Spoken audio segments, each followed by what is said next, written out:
now. This is to my new audience. I got hacked about a week and a half ago. I've been dealing with trying to get that all situated. And if you've ever been hacked, you guys know what I'm talking about. So now that I'm just friending all sorts of people. I was trying to do that in the beginning, but it was a little more difficult with trying not to get hacked. So I was trying to reach out to more people to have them listen to uh, my case, since I'm advocating for myself as a veteran, and I ended up getting hacked by opening up, to everybody, and I made a mistake, but it was a common mistake, and it won't happen again. I can tell you that much. But it was a heck of a hassle. I tell you, damn, one shit of a hassle. And when a hacker gets a hold of your phone, well then, it becomes a real issue because you can't do anything without having a recovery, uh, um, uh, recovery access phone number, email, something to pivot off to get to. So it made it extra difficult. But anyhow, now that I'm back with learning how to use firewalls and all that sort of thing. It's a little difficult to get on, but I'm back on. So again, Sergeant De Leon here, retired 2014, Army and Army, Arizona. I've been advocating for myself since I returned home stateside 2010, 11, 12, and on. I returned in 2009, 10, and shortly after that, a month, about 2 months or 3 months, I've been dealing with slowly some, in the beginning, some fine motor movement dysfunction across my body, started with my legs, and it's been moving on. Currently, it's about 85 to 90% throughout my entire body. It's little things you can't see. My eyes, my neck, all sorts of stuff has become dysfunctional. I can't use it properly. And so I've been advocating for myself since then. Now that you got the gist of it, these were combat injuries. I received TBI November 26, 2010. Okay. And between November and October, I had several head injuries that I sustained during combat missions. This recent thing I had here was done outside. It seems like I had a stroke, right? But I haven't had a stroke. What it is my central nervous system has a dysfunction. And so if I have surgery or I get injured severely, I don't know the extent of it, but it has to be some significant injury. I lose the function of that body part.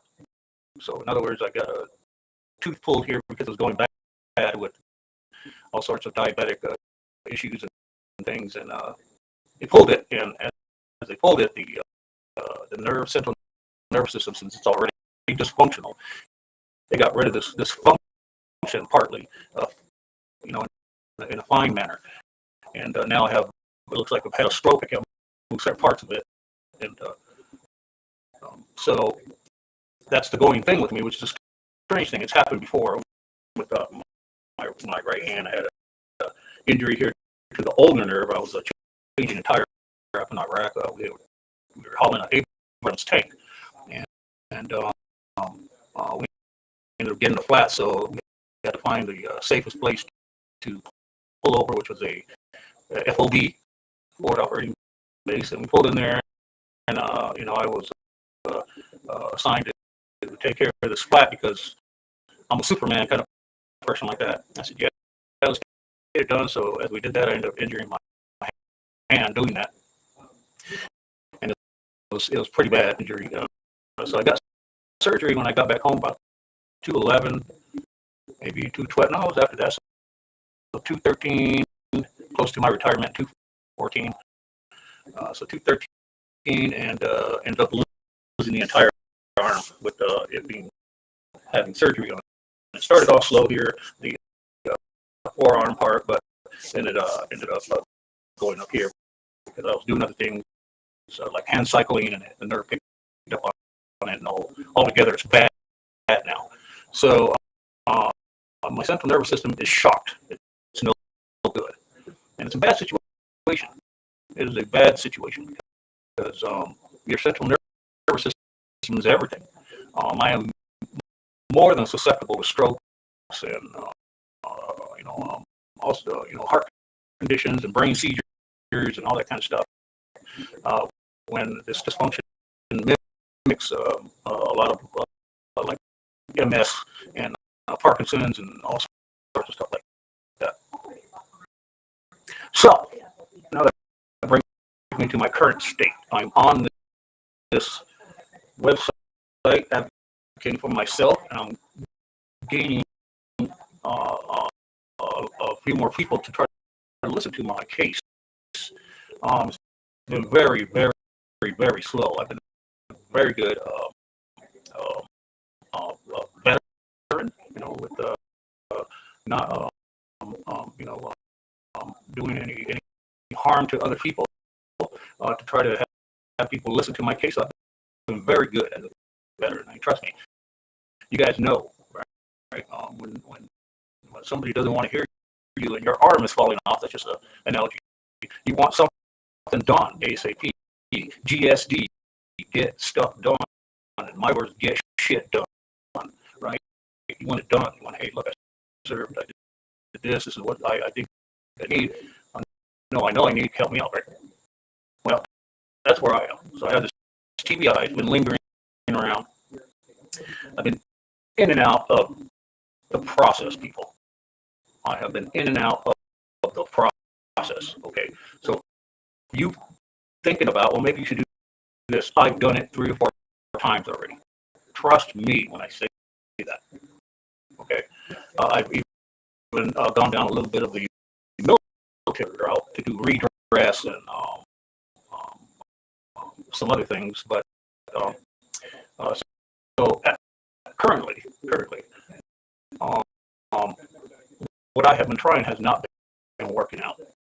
Okay, I've tried just about every organization to address, moving forward with getting my situation done with the TBI. I've got countless MRIs. I've got all sorts of countless tests that have been done, and I've run into a scenario that people are very familiar with, which is kicking the can down the road.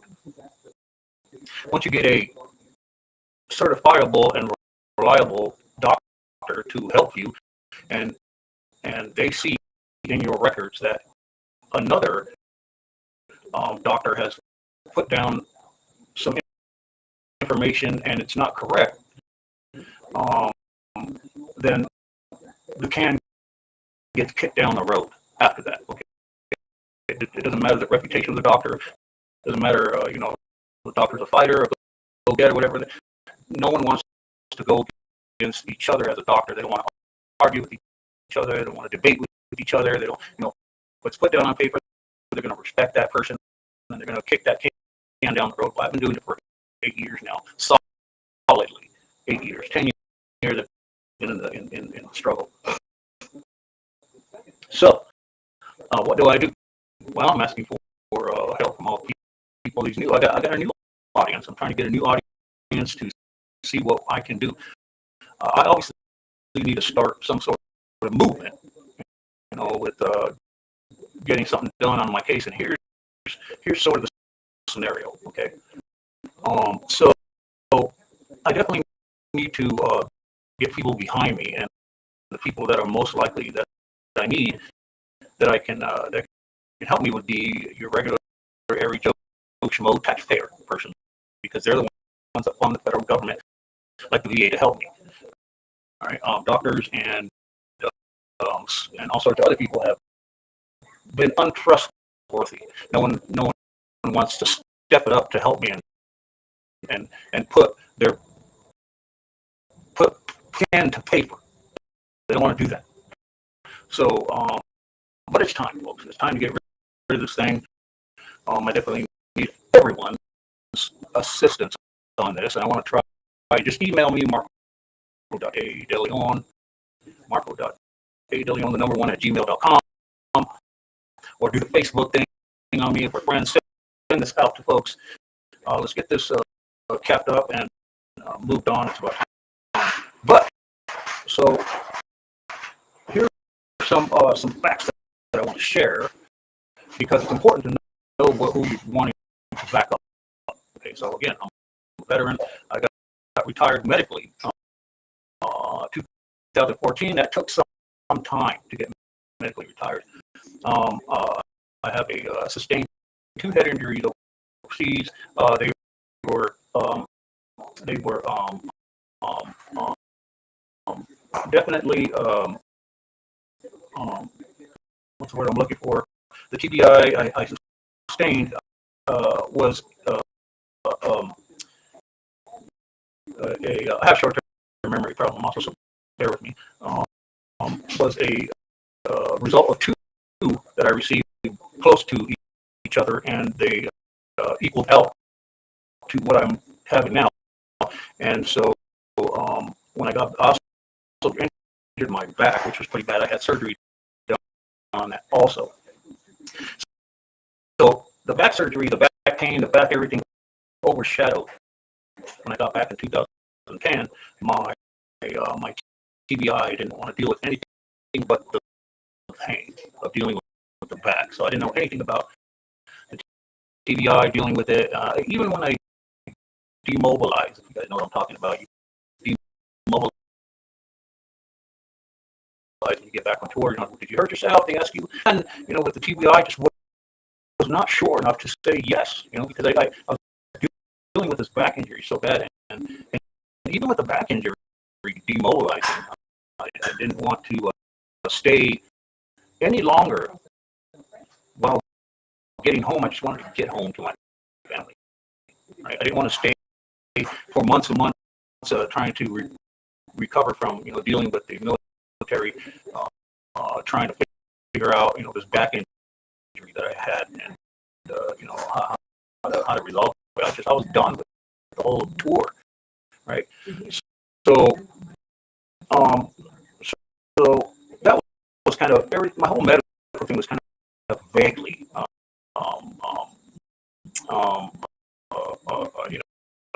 documented, but it was somewhat documented. And so there are policies and procedures to make sure that people like myself get taken care of. Well, I have followed the cracks. Let me tell you guys. So here's some of the facts. Okay. Definitely 80 to 90% dysfunctional across my entire body.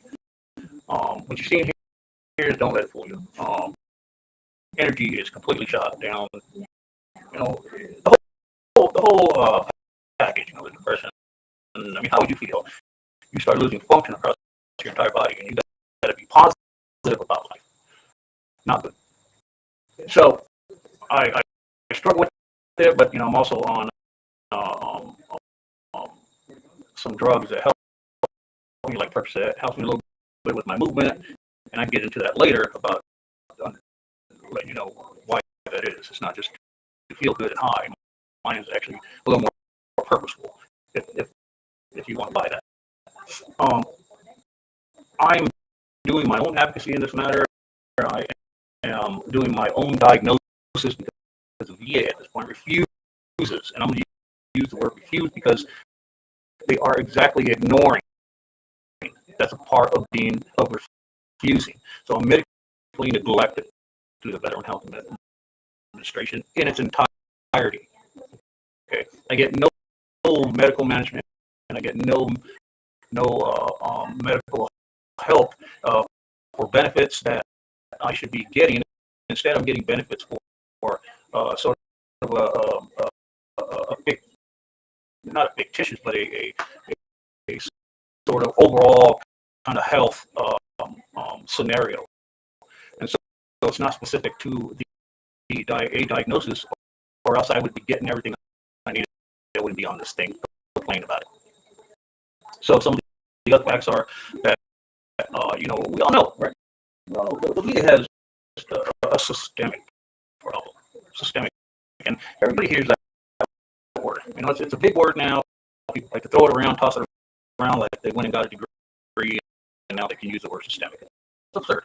Nobody does anything about explaining what that means. Systemic. What is systemic? It just makes you sound like you did your due diligence, and now you're the smart guy, and you know what's going on. Not a bunch of bullshit. I'll explain to you what that means. Okay, systemically means the root cause, what is going on with me, and this is why. Okay, so systemically, the VA has an issue with leadership. Okay, in my situation, and I think it's at a whole, not even I think it is as a whole, the VA has a problem with its leadership in actually determining cases like myself, making a ruling, following through with their own SOPs and procedures to help somebody with a severe, like myself, medical case as a veteran, right? And so there's a lot of applications that they could be using. And so these people, and I'll here's some other facts. It's doctors. It's doctors at the VA. It's council members. It's supervisors. It's anybody that has some authority to change or get together with other people and make a decision to follow through with that decision, so as to take action with it. So in my case, it's getting a diagnosis, right? So what's the problem? What's the problem? Why can't I get a diagnosis? I can't even get a diagnosis, period. Much less a diagnosis for TBI. Okay, so I've been trying to anybody I can get with at the VA to let them know that they're not even using their own policies and procedures to help me. For instance, one factual. It sounds like a duck, and it looks like a duck. What do you think it is? This is an actual clause that the VA operates by. Okay, if a doctor is stuck, okay, again, it's a systemic problem, people. It's a systemic problem the entire VA has with the leadership and its own policies and procedures to make a judgment and follow through with that judgment and clear the case, take action with the case, not ignore it, not say it's an anomaly. I do that.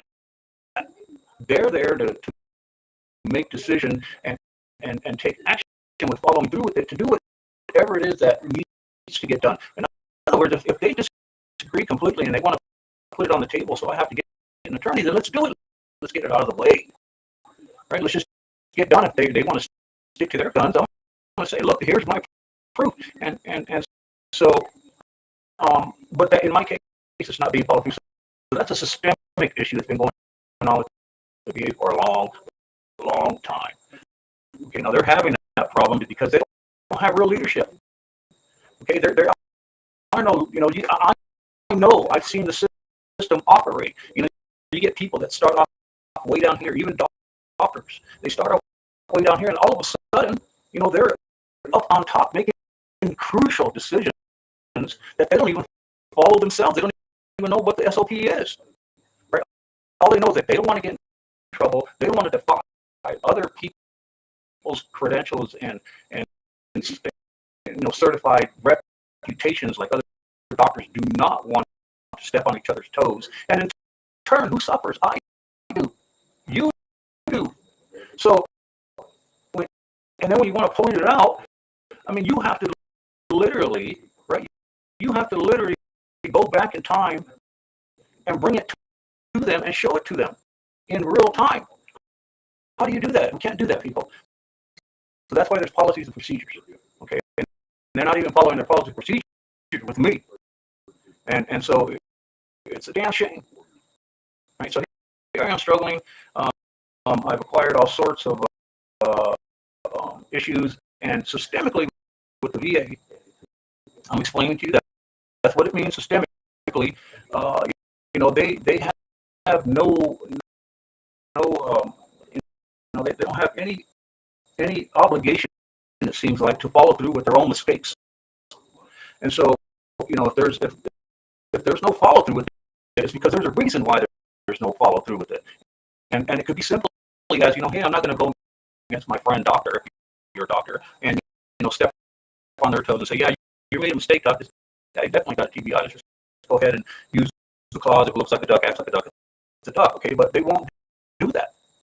They won't do it, especially if nobody points it out to them, because every single person that is in a leadership role is dysfunctional also. So nobody's going to do it until the shit hits the fan. And that's where I'm asking for your guys' help. I think it's about time the shit hits the fan. What do you think? I think so. I'm struggling here. I've acquired, pancreatitis, diabetes. Diabetes is a kind of wishy-washy thing. I probably would have got it at some point. My family has it, but it doesn't mean I would have gotten it. Me, I've gotten it early. I got two, just boom, like that. Diabetes 2, and I'm on insulin, and my nervous system doesn't help me control the sugar level, and the pancreatitis doesn't help. I got these huge sores that I have to contend with right here. I get them all over my body, the head. These are recent things. I have to push it, and it makes it in a dent in my head. So I get them all over my head. I get them all over my body. These little things right here, all over from head to toe. I get it. And those are the most recent things. But there's a lot to my dysfunction, and so I don't.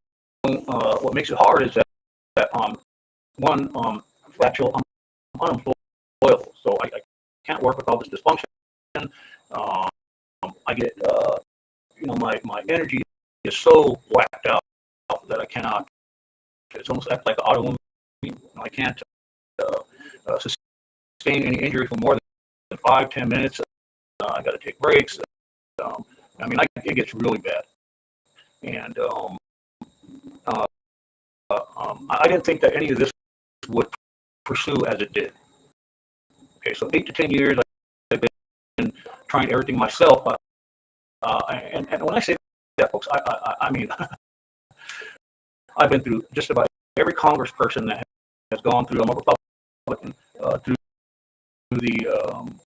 through our collective here in Arizona. Martha McSally, even the most current one I'm going through now. John McCain.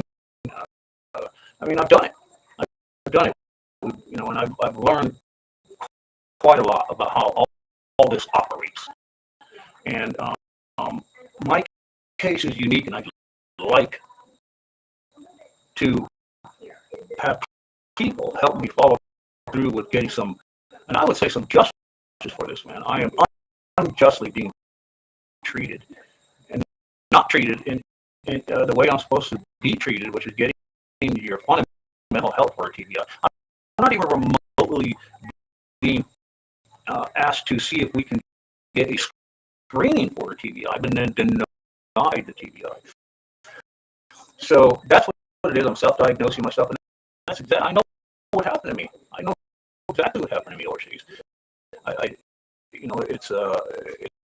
It's such an obvious case that it almost seems as though it's unbelievable. It's so simple, right? The documentation, again, folks, is very vague. But again, that's not a problem we can't resolve. It's just something that these people, the leaders, the systemic problem at the VA, I just explained to you, that's the definition of their issue. No leadership in their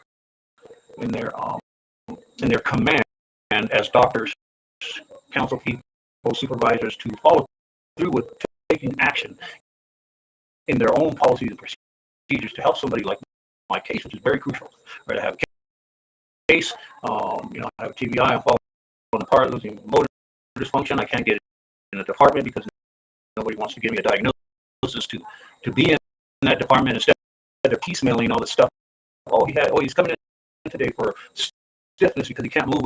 His central nervous system is all jacked up with getting steroids. So the piecemealing all this medical help without diagnosing me.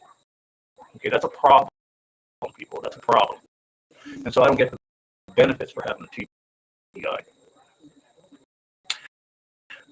So that's my overall case.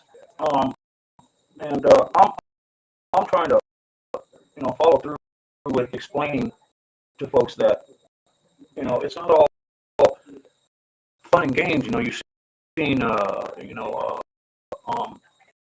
you've seen all this Wounded Warrior program on TV, and it looks like, DAV and all these, tunnel towers and all this stuff, and it seems like everything's going as planned, But here I am struggling the most without having access to things like that because I don't have a diagnosis. I can apply for something like the Wounded Warrior program to get some extra help from them because it's a conflict of interest. You see, the Wounded Warrior program has people in the VA that work there, and they're a reference to, to soldiers if they need that kind of extra help. Even the tunnel towers too. They have people that are associated with working with the VA. Hey, if you have somebody that needs a house and they're, they got this miraculous story of James Bond 007 action. Those are what they want. They want the 007, which I don't have that story. Mine was much more fundamental and simple and unheroic, as you would say, but it really isn't. I mean, I'm doing my duty, and I get 2 head injuries, and that counts, right? It wasn't anything where I 007 it, and I jumped off the building, saved all my brothers and sisters, and now I want the award and all that, and that's the story they want, right? But here I am falling through the crack, and they don't want to help, right? And so I'm stuck advocating for myself now, which I have no power. Okay, but the people together we do. So I'm pretty much done with trying to do it myself. I need everybody else's help.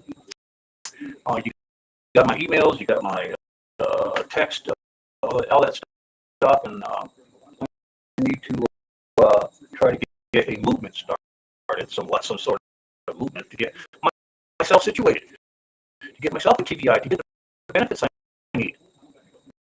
Right? I mean, what's the problem? The VA, what's the problem? Here I am falling apart. You're like, I got either a stroke, you had a TBI, or have a TBI. Well, why can't you get the diagnosis? It's political now. So I don't deserve to be in this political mess. And in the meantime, I'm suffering for it. I got worse and worse and worse and worse just because of the incompetency, all right, of our leaders in the VA right now. It's an incompetency. They go along to get along, and I'm a prime example of it. Okay, but nobody is going to admit it until the actual accountability is pointed at someone or some group. And no one is going to want to take that accountability. I can tell you, but it's going to have to. Okay, it's going to have to. I'm suffering for it medically. I'm getting worse every single time. They'd rather have me as a veteran suffer, get worse medically to the core. I cannot get better. Okay, and they get away with having incompetent leadership. It's absurd, people. So let's get together. If you guys can help, reach out to me. I'm looking for all the help I can get. Please forward this stuff to people. I mean, I've reached out to everybody. Trust me. The Veteran House Select Committee on Veteran Affairs, they told me they don't do individual cases. This is not an individual case. This is a systemic issue. But obviously, even our elected politicians don't know what the definition is for systemic in the VA. When you say systemic in the VA, that means the entirety. It's a group effort. Big dum-dums. So, I got no energy to fight. I need people to help me fight. So thanks for listening. Let's get together and do something good. You guys want to help out? It'll be a great. I think that getting credit for it, you can put your name down on it and say, yeah, help this guy out. We got it situated and done, and I'll be more than happy to throw your name out there if all this gets resolved and give you props for it, because now you want to get involved. You're part of you're part of the warrior game. Okay, so thanks for helping, and we'll talk to you guys again.